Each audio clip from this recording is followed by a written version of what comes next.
솔로몬은 하나님의 마음을 가지고 정직하고 또 성실하게 일한 자에게 주어진 그 재물은 그를 유익하게 한다고 강조했습니다. 또한 하나님의 마음을 외면한 채 어리석은 방법으로 그저 자기의 소견에 옳은 대로 자기 방법으로 모은 재물은 아무리 많은 재물을 얻는다 할지라도 그 재물은 그를 유익하게 하지 못한다는 사실도 강조하며 교훈했죠. 이제 솔로몬은 훈계를 지키는 자 그리고 징계를 버리는 자를 비교하면서 아주 중요한 교훈을 줍니다. 오늘은 이 한 절의 말씀을 통해서 훈계를 지킨다는 것이 우리에게 얼마나 유익한 일인가 이 부분을 살펴보겠습니다. 자, 17절 우리 한 번만 더 읽겠습니다. 잠언 10장 17절 시작.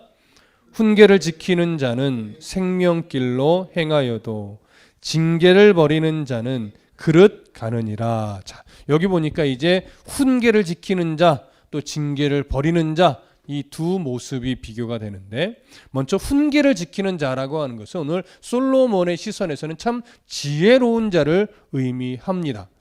자, 훈계를 지킨다. 기본적으로 이 대상자는 훈계를 받을 만한 어떤 말이나 행동을 했다는 거예요. 그리고 그 행동으로 인해서 훈계를 받게 됐다라고 하는 거죠.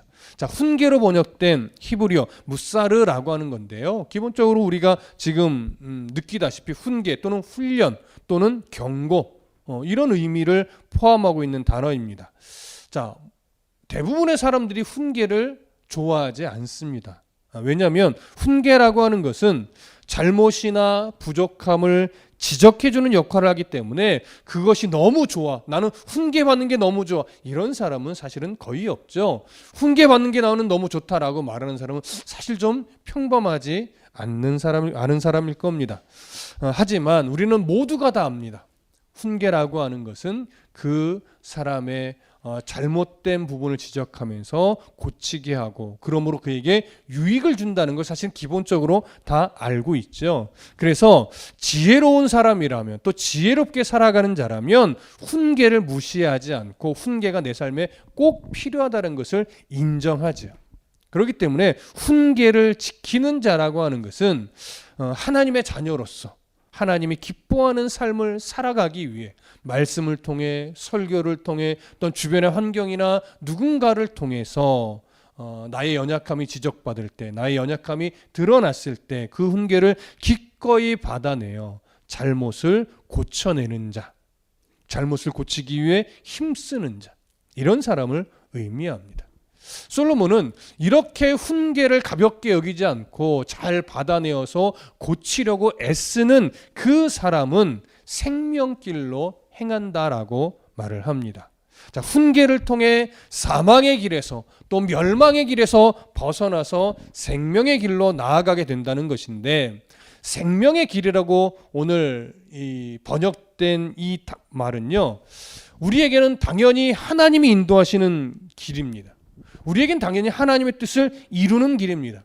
그런데 하나님이 인도하는 길이고 하나님의 뜻을 이루는 길이지만 이 세상을 살아가는 동안 그 하나님의 뜻을 이루는 길은 언제나 넓은 길은 아닙니다. 언제나 순탄하고 평안하고 늘 행복하기만 한 그런 길일 수는 없습니다. 보편적으로 이 길은 좁고 협착해 보이는 순간이 참 많습니다. 때로는 사망의 음침한 골짜기처럼 여겨지는 때도 있습니다. 그래서 그 길을 가다 보면 때로는 상처가 나고 때로는 위험을 감수해야 되는 경우도 있지요. 하지만 그 좁고 협착해 보이고 위험이 따를 것 같은 그 길을 하나님의 인도하심으로 알고 기꺼이 훈계를 받아내며 가다 보면 그 산을 넘어 너무나 아름다운 하나님의 기뻐하는 열매들이 가득한 곳으로 우리는 인도를 받게 되죠. 그래서 시편에서 기록된 주 여호와는 나의 목자시다라고 할 때 그 목자가 인도하는 길은요, 푸른 초장으로 오늘 찬송에 우리가 고백을 했지만 그 푸른 초장으로 인도하는 목자는 종종 어디를 넘어가냐면 험한 산을 넘어가는 경우가 있어요. 시편의 기자는 그 산을 뭐라고 표현하냐면 사망의 음침한 골짜기를 다닌다 이렇게 말을 해요. 그래도 해를 두려워하지 않는데요. 이 말은 뭐냐면 그 험한 산 골짜기를, 위험한 골짜기를 넘어갈 때 이 양들을 이끌어 가잖아요. 그러면 위험에 빠지기도 하고 상처를 나기도 하고 때로는 맹수의 위협도 받기도 해요. 그래서 상처가 나고 정말 위험한 순간도 닥치겠지만 그런 과정을 견뎌내고 넘어가야, 그 골짜기를 넘어야 거기에 푸르고 푸른 초장들이, 영양이 가득한 초장들이 있는 걸 아는 거예요. 그러니까 위험을 감수하고 기꺼이 목자는 그 양들을 험준한 산골짜기로, 사망의 음침한 골짜기 같은 곳을 이끌고 지나가는 거예요. 왜? 넘어가기만 하면 영양분이 가득한 푸른 초장이 가득하니까요. 여러분, 우리의 신앙이 똑같습니다. 인생의 여정을 주와 함께, 목자 되신 주님과 함께 갈 때도요, 우리가 성장하기 위해서, 우리가 훈련되기 위해서, 우리가 더 하나님의 성품을 닮아가기 위해서는 그 사망의 음침한 골짜기와 같은 순간을 피해서 좋은 길로만 가는 것이 아니고, 평안한 길로만 가는 것이 아니고, 그 사망의 음침한 골짜기 같은 순간도 기꺼이 마주하며 가야만 훈련이 되고 연단이 되고 강해져서 정말 푸른 초장을 만날 때 우리 모두가 함께 기뻐할 수 있다는 것. 이것이 주님이 우리를 성숙하도록 훈련해 가시는 모습입니다. 그래서 그 좁고 협착해 보이는 그 생명의 길을 우리가 마주할 때 두려워하거나 주저하지 말고 주님과 함께 기꺼이 그 길을 들어가면, 그 길로 나아가면 결국 그 길이 힘들어도, 힘에 겨워도 생명의 길이 된다는 것을 우리는 삶을 통해 배우게 될 겁니다. 자, 이제 솔로몬은 반대로 징계를 버리는 자에 대해서 이야기를 합니다. 징계를 버리는 자는 그릇 가느니라. 자, 솔로몬이 말하는 징계를 버리는 자, 앞에와 비교하면 어리석은 자죠. 징계로 번역된 히브리어 토케아는요, 앞에서 언급되는 훈계보다 조금 더 강력한 의미를 담고 있어요. 처벌을 또는 어떤 체벌이 가미된 표현이죠. 그러나 어떤 강도 면에서는 훈계와 징계가 좀 다르지만 목적은 똑같아요. 훈계도 결국은 회복을 목적으로 하고 징계도 회복을 목적으로 해요. 근데 징계를 한다는 것은 뭐예요? 이 사람의 고집이, 완악함이 더 깊다는 거죠. 그래서 하지만 그 잘못을 지적하는, 연약함을 지적하는 소리를 이 사람은 받아내질 못하는 거예요. 고의적으로 무시하고 거절합니다. 그래서 징계를 버리는 자는 어리석은 거예요.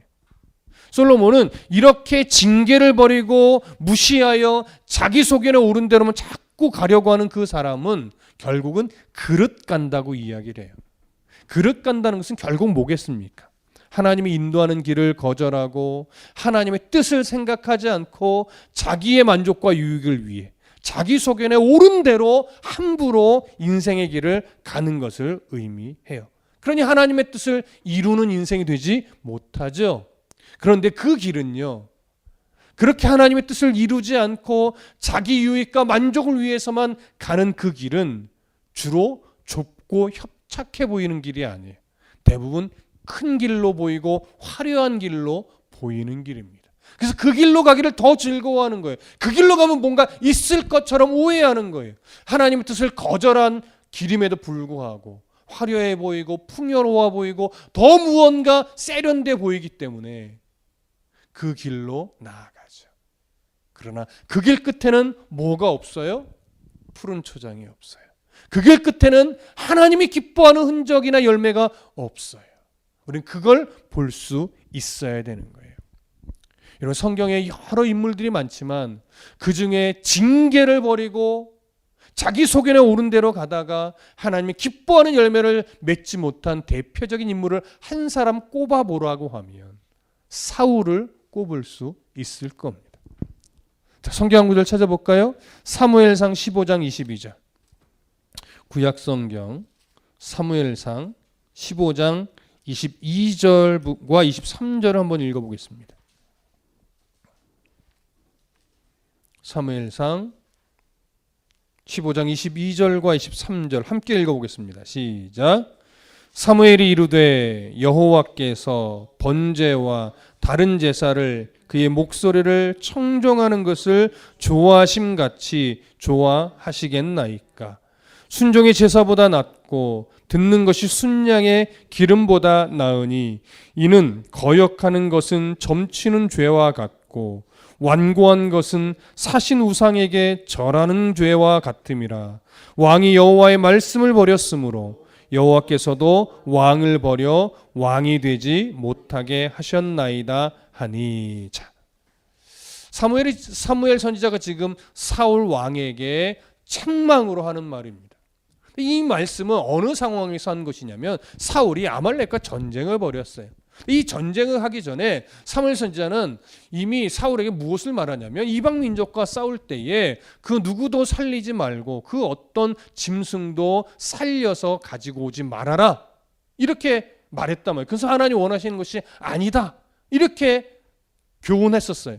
근데 그 말을 완전히 무시하고 아말렉과 전쟁에서 하나님이 승리를 주셨음에도 불구하고 아과광을 사로잡아 왔고 또 여러 짐승을 죽이지 않고 내게 이득이 된다 여기고 다 살려와 버린 거예요.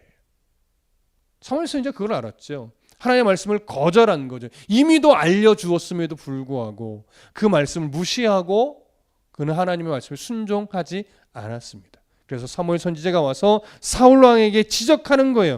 사무엘이 이르되 여호와께서 번제와 다른 제사를 그의 목소리를 청종하는 것을 좋아하심같이 하시겠나이까. 순종이 제사보다 낫고 듣는 것이 순양의 기름보다 나으니 이는 거역하는 것은 점치우는 죄와 같고 완고한 것은 사신 우상에게 절하는 죄와 같음이라.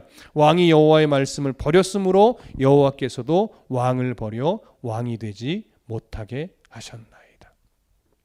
정확한 지적이고 정확한 책망이었어요. 이 책망은 결국 돌이키라는 거예요. 그 말씀을 듣는 순간 자복하고 진심으로 하나님 앞에 회개하라는 거예요. 근데 사울왕이 이 말씀을 들었을 때 어떻게 반응했냐면 24절부터 31절을 한번 보겠습니다. 자, 제가 읽어드릴게요. 잘 따라서 봐보세요. 사울이 사무엘에게 이르되 내가 범죄하였나이다. 내가 여호와의 명령과 당신의 말씀을 어긴 것은 내가 백성을 두려워하여 그의 말을 청종하였음이니이다.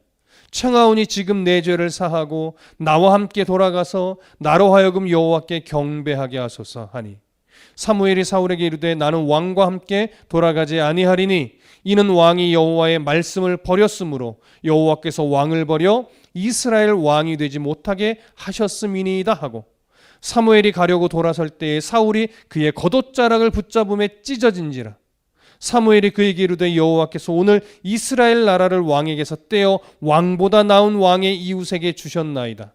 이스라엘의 지존자는 거짓이나 변개함이 없으시니 그는 사람이 아니심으로 결코 변개하지 않으심이니이다 하니. 사울이 이르되 내가 범죄하였을지라도 이제 청하옵나니 내 백성의 장로들 앞과 이스라엘 앞에서 나를 높이사 나와 함께 돌아가서 내가 당신의 하나님 여호와께 경배하게 하소서 하더라. 여러분, 사울왕이 사무엘 선지자의 말을 듣고 마치 회개하는 듯 처음에 보였어요. 내가 범죄하였나이다. 근데 뒤에 이어지는 내용을 보면 진심으로 잘못을 뉘우치고 하나님 앞에 자복하여 회개하는 것이 아니라 내가 잘못했으니 백성들 앞에서 내가 업신여김을 당하지 않게 해주십시오. 저 백성들의 눈치를 내가 봤기 때문입니다라고 하면서 변명하면서 자기 체면을 살려달라고 해요. 그러면서 어떻게 해요? 나와 함께 장로들에게 같이 가서 나와 함께 제사를 좀 드려주십시오. 그래야 장로들이 나를 무시하거나 업신여기지 않을 겁니다. 이렇게 반응한단 말이에요. 지금 이 모습은 전혀 자신의 연약함을 인정하고 회개하는 이런 모습이 아닌 거예요. 이런 태도와 중심이 결국 사울왕을 하나님으로부터 버림받게 만든 겁니다. 여러분, 그리스도인은 하나님 앞에서는 고집이 세면 안 돼요. 그리스도인은요, 하나님 앞에서만큼은 자기의 자존심을 세워서는 절대 안 돼요. 하나님 앞에서 우리는 언제나 늘 훈계가 필요하고 하나님의 책망이 필요하고 또 그와 함께 위로도 필요한 존재임을 인정하고 언제나 말씀 안에서 하나님이 나를 책망하는 음성을 들으시려고 애써야지 책망의 음성은 듣기 싫고 위로만 들으려고 하고 복된 소리만 들으려고 해서는 신앙이 자라지 않습니다. 바로 이 책망을 받을 때 진심으로 회개한 대표적 인물은 우리가 너무나 유명하게 다윗을 뽑습니다. 대부분이 그렇습니다. 근데 실제로 다윗이 우리가 아는 그 다윗 왕이 될 수 있었던 건 무엇인가를 잘해서라기보다 정말로 회개해야 할 줄 아는 태도를 늘 가지고 있었기 때문이었어요. 보편적인 도덕적 기준으로 비교해 본다면요, 사실은 다윗이 사울보다 잘못을 훨씬 더 많이 했습니다.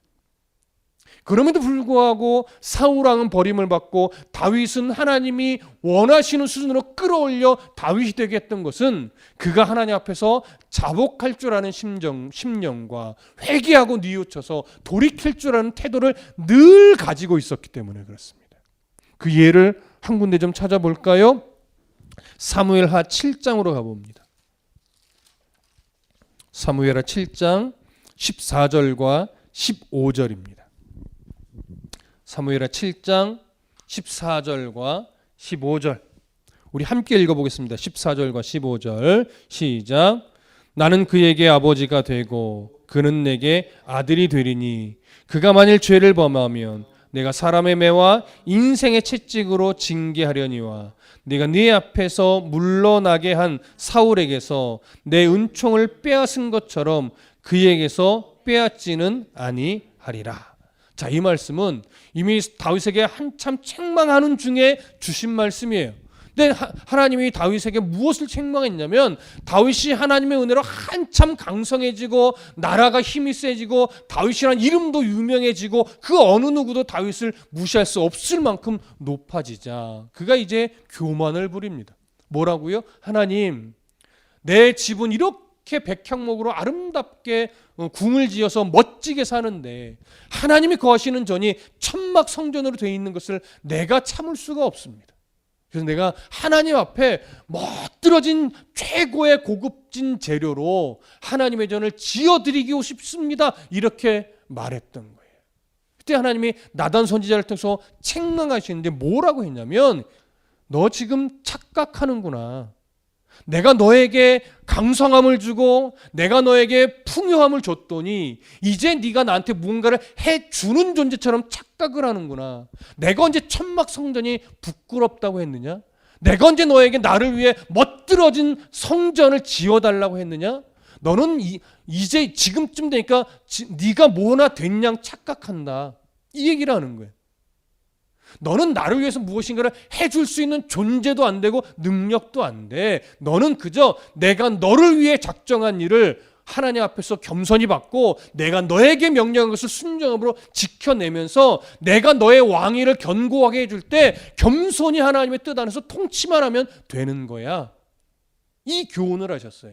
그렇게 지적을 한 다음에 이제 그와 마치 언약을 맺듯이 14절에서 이렇게 말씀을 주는 거예요. 나는 그에게 아버지가 되고 그는 내게 아들이 되리니 그가 만일 죄를 범하면 어떻게 하신대요? 사람의 매와 인생의 채찍으로 징계한대요. 그리고 15절에 보면 내가 네 앞에서 물러나게 한 사울에게서 내 은총을 빼앗은 것처럼 그에게서 빼앗지는 아니하리라 이렇게 말해요. 근데 여러분 빼앗지는 아니하리라 이 말에는 사실 전제가 들어가요. 사람의 매와 인생의 채찍으로 징계할 때 뭐가 꼭 따라와야 돼요? 자복하고 회개하고 돌이키는 행동이 꼭 따라와야 되는 거예요. 그렇게 징계를 받을 때 네가 회개하여 돌이키기만 한다면 내가 사울에게서 왕위를 빼앗은 것처럼 너에게서 빼앗지는 않겠다라고 하는 것이죠. 여러분, 이것이 그리스도인이 마땅히 가져야 하는 자세인 거예요.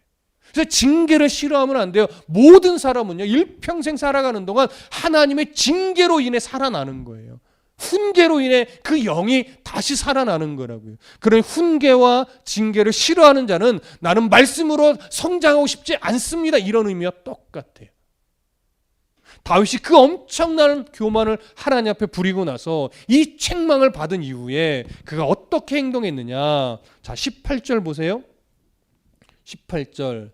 다윗 왕이 여호와 앞에 들어가 앉아서 이르되 주 여호와여 나는 누구이오며 내 집은 무엇이기에 나를 여기까지 이르게 하셨나이까. 주 여호와여 주께서 이것을 오히려 적게 여기시고 또 종의 집에 있을 먼 장래의 일까지도 말씀하셨나이다. 주 여호와여 이것이 사람의 법이니이다. 주 여호와는 주의 종을 아시오니 다윗이 다시 주께 무슨 말씀을 하오리까. 주의 말씀으로 말미암아 주의 뜻대로 이 모든 큰 일을 행하사 주의 종에게 알게 하셨나이다. 그런즉 주 여호와여 이러므로 주는 위대하시니 이는 우리 귀로 들은 대로 주와 같은 이가 없고 주 외에는 신이 없음이니이다. 뒤에서 쭉 이어서 하나님 앞에 믿음의 고백으로 기도하는 장면인데, 다윗은 그 책망을 듣자마자 어디로 향했냐면 성전으로 향해서 하나님 앞에 들어가 온 마음을 내어놓고 자복하며 하나님 앞에 모든 감사와 찬양과 영광을 올리며 자신을 자복했던 거예요. 이것이 바로 다윗이 될 수 있었던 비결입니다. 오늘날 우리가 인생을 살아가는 동안, 또 목회자가 목회를 하는 동안 하나님 앞에서 은혜를 누리고 그 뜻 안에서 성장하기 위해서는 항상 완벽하게 모든 것을 해내야 하는 것이 아니라 하나님 앞에 책망을 받았을 때, 훈계를 들었을 때 나의 연약함을 솔직하게 하나님 앞에 인정하면서 다시금 회개하고 돌이키려고 하는 애씀을만 갖는다면 하나님 그 영혼을 항상 긍휼히 여기시고 하나님이 가장 선한 길로 날마다 인도해 가십니다. 우리가 믿는 믿음 바로 이런 믿음이에요. 하나님 자복하는 자에게 은혜를 주시고 회개하는 자에게 생명의 길을 열어주시는 분이심을 우리가 깨닫고 날마다 그 주님의 은혜 아래서 살아가기를 힘쓰는 거죠. 이건 너무나 큰 은혜예요. 하나님 우리에게 완벽을 요구하셨다면, 우리에게 온전한 순종을 요구하셨다면 그 어느 누구도 하나님 앞에 올바로 서 있을 수 있는 자는 아무도 없었을 겁니다. 그런데 하나님은 완벽을 요구하지 않고 훈계를 기뻐하는 자가 되라고만 요구해요. 하나님의 징계를 기꺼이 받아 고치는 자, 돌이키는 자의 삶을 살라고 해요. 여러분, 이것이 신앙의 신비입니다. 하나님은 우리에게 거룩한 삶의 실천을 요구하시지만 그 행위를 근거로 해서 뭔가 우리에게 하나님의 나라를 약속한다든가 구원을 약속한다든가 그러지 않아요. 이미 구원 하나님의 나라는 우리에게 주셨고 그 삶에 합당하도록 거룩한 삶의 실천을 요구하시는 거예요. 이것이 얼마나 큰 은혜입니까? 그리고 하나님은 우리의 삶을 그렇게 만들어 가시겠다고 자신의 의지를 또한 늘 보여주시죠. 하나님께서 오늘 우리를 어떠한 목적을 두시고 어떠한 삶의 방향으로 끌고 가실지는 아무도 모릅니다.